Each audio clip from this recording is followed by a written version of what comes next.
Hello friends, doctor Manish है, consultant oral and maxillofacial surgeon. Last video में implant के बारे में बताया था कि इम्प्लांट क्या है, बेसिकली कहते किसको है।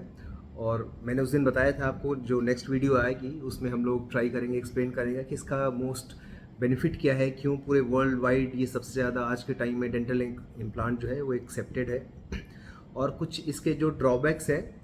एज सच कोई मेजर ड्रॉबैक तो नहीं है, बट फिर भी जो ड्रॉबैक्स हो सकते हैं उसको एक्सप्लेन किया जाएगा। तो शुरू कर लेते हैं वीडियो को। जो डेंटल इम्प्लांट है, देखिए हमको समझना होगा कि डेंटिस्ट्री का सबसे पहले इवोल्यूशन कैसे हुआ, मतलब जो डेंटिस्ट्री का विकास कैसे हुआ। तो सबसे पहले जब हम लोग दांत लगाते थे नॉर्मली, काफ़ी साल पहले, तो खोलने निकालने वाला जो दांत है वो लगाया जाता था। या तो पूरे जबड़े का होता था, पूरा जबड़ा होता था, या कुछ दांत अगर मिसिंग हो तो उस वे में लगाया जाता है। उसको हम लोग बोलते थे आरपीडी, यानी कि रिमूवल पार्शियल डेंचर। मतलब कि ऐसा दांत जो कि पेशेंट खुद से ही निकाल के और लगा सकता था। लेकिन उसके साथ फ्लॉज या जो ड्रॉबैक्स थे वो ये हैं कि खोलने निकालने वाला जो दांत होता है वो जबड़े जो मांस होते हैं, सॉफ्ट टिश्यू जिसको बोलते हैं हम लोग, उसके ऊपर रखा रहता है, उसका कोई सपोर्ट नहीं होता है। तो जब भी अब दांत से दांत ऊपर नीचे का मिलता है तो बहुत ज़्यादा प्रेशर एक्सर्ट नहीं कर पाता है। पहला ड्रॉबैक ये है। दूसरा क्या है कि उसमें एक जो मेटल का हुक जैसा लगा रहता है।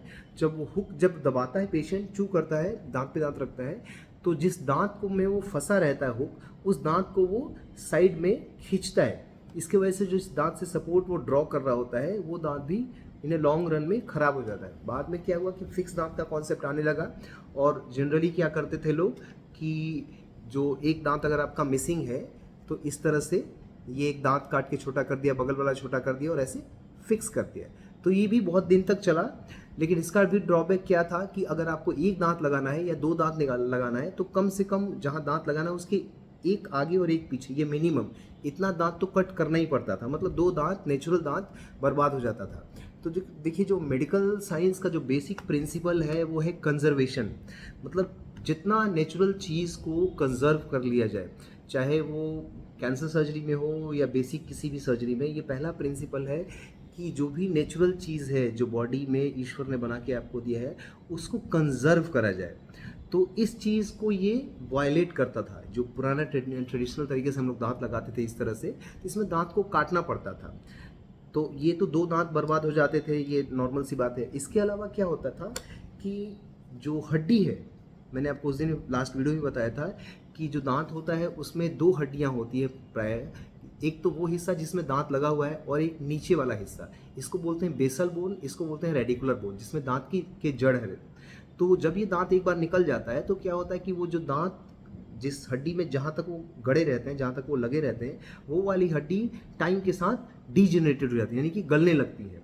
तो इस वाले फिक्स दांत के साथ ये भी एक प्रॉब्लम था कि दांत का जो हड्डी का जो गलना है वो रहता ही था। तीसरा एक बड़ा प्रॉब्लम है कि वो फूड लॉजमेंट, यानी कि जब हम लोग दांत लगाते हैं कन्वेंशनल तरीके से, फिक्स दांत जिसको बोलते हैं, एफपीडी बोलते हैं, उसमें क्या होता है कि सामान्यतः चूंकि तीन दांत अलग से आ गए, तो खाना फंसने की समस्याएं इम्प्लांट के कंपैरिजन में थोड़ी ज़्यादा होती है। इसके अलावा क्या है कि इसका जो ड्यूरेशन है, नॉर्मली जो एफपीडी का ड्यूरेशन है वो अच्छे से अगर इम्प्लांट लगा दिया जाए तो उसके कंपैरिजन में कम है। इसके अलावा क्या होता है कि अगर बहुत सारा, जैसे कुछ दांत इतने इंपॉर्टेंट होते हैं, जैसे सामने से तीसरे नंबर का दांत जिसको हम लोग कैनाइन बोलते हैं, जो कार्निवोरस जो एनिमल्स होते हैं उसमें ज़्यादा प्रोमिनेंट होते हैं। तो कैनाइन अगर दांत निकल जाते हैं, तो जैसे ही दांत आपका निकल जाता है, वो हड्डी के लॉस होने के चलते क्या होता है, ये जो यहाँ एक डिप्रेशन आ जाता है। तो जो आपका फेशियल सैगिंग उसको बोलते हैं, फेस जो है वो थोड़ा सा एज दिखने लगता है, उम्र दराज दिखने लगता है। तो ये सब ड्रॉबैक्स के चलते ही इम्प्लांट आज के टाइम में पूरे वर्ल्ड वाइड सबसे ज़्यादा एक्सेप्टेंस है। बिकॉज इसमें एक दांत अगर निकलता है तो एक ही दांत लगाना पड़ता है। दूसरा, ये सारे जो मैंने ड्रॉबैक्स बताया कंपेरेटिवली, जो है आपका खाना फंसने का, या चूँकि इम्प्लांट जो है वो गम्स के अंदर से आते हुए दांत प्रतीत होता है, तो देखने में भी थोड़ा ज़्यादा प्लीजिंग और स्मूदिंग दिखता है अगर सिंगल दांत की बात करें, उस टर्म में सिंगल या एक दो इम्प्लांट की बात करें तो। एक और बहुत बड़ा बेनिफिट है इम्प्लांट के साथ कि ऐसे लोग जिनके पीछे के दांत कुछ निकल गए, मतलब जो दांत निकाले गए उसके पीछे अब कोई नेचुरल दांत नहीं रहा। जैसे मान लीजिए ये वाला दांत निकल गया या ये वाला दांत निकल गया, इसके पीछे अब कोई सपोर्टिंग के लिए इस वाले कंडीशन में कोई दांत नहीं है, जैसे ऐसा कोई दांत ही नहीं बचा है, ठीक है, लास्ट में कोई दांत नहीं बचा, तो उस कंडीशन में हम लोग को इम्प्लांट डाल के लगा सकते हैं। एक और बहुत बड़ा बेनिफिट है जो आजकल जैसे जिस तरह से हम लोग का डाइट हैबिट बदलते जा रहा है, सॉफ्ट फूड ज़्यादा ले रहे हैं।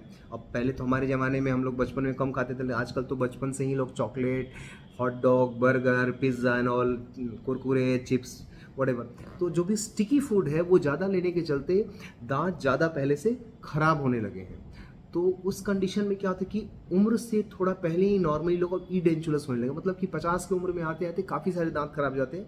या ऐसे बहुत सारे पेशेंट मेरे पास अभी कई पेशेंट आए हैं, एक यूएस से भी पेशेंट आया था कुछ दिन पहले, कभी इलाहाबाद से पेशेंट आया, उनका चल रहा है केस कि 40 साल की उम्र में उनकी एक भी दांत नहीं, शायद 3 या 4 दांत ऊपर में है, बाकी कोई दांत नहीं। हाँ, तो ऑलमोस्ट सारे दांत अगर 40-50 की उम्र में चले जाते हैं तो एक लंबा समय ज़िंदगी के लिए बचा होता है, और वो फिक्स दांत नहीं रहने के चलते कभी भी खाना अच्छे से खा नहीं पाते। अब खाना नहीं खा पाएगा तो समझिए एक तरह से खाना फूड क्या है, वो किसी इंजन के लिए पेट्रोल या डीजल है।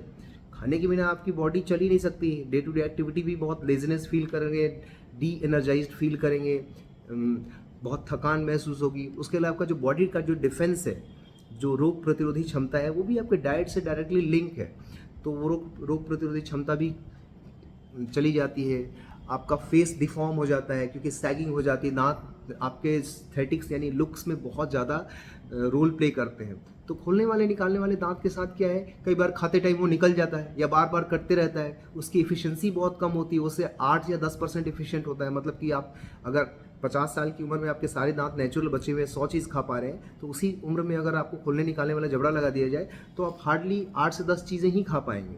उसके अलावा बार बार ट्रॉमा होता है, कई पेशेंट्स को तो कैंसर भी हो जाता है इससे, बार बार चोट लगने के चलते। अगर वो ध्यान नहीं दे पाते, लो सोशियो इकोनॉमिक ग्रुप के लोग हैं जो ध्यान नहीं दे पाते या पैसे का दिक्कत है इनको, तो उन लोगों को कई बार मैंने देखा है कैंसर भी होते हुए देखा है, बार बार चोट लगने के चलते ट्रॉमेटिक अल्सर हो जाता है, बाद में कैंसर में टर्न हो जाता है वो।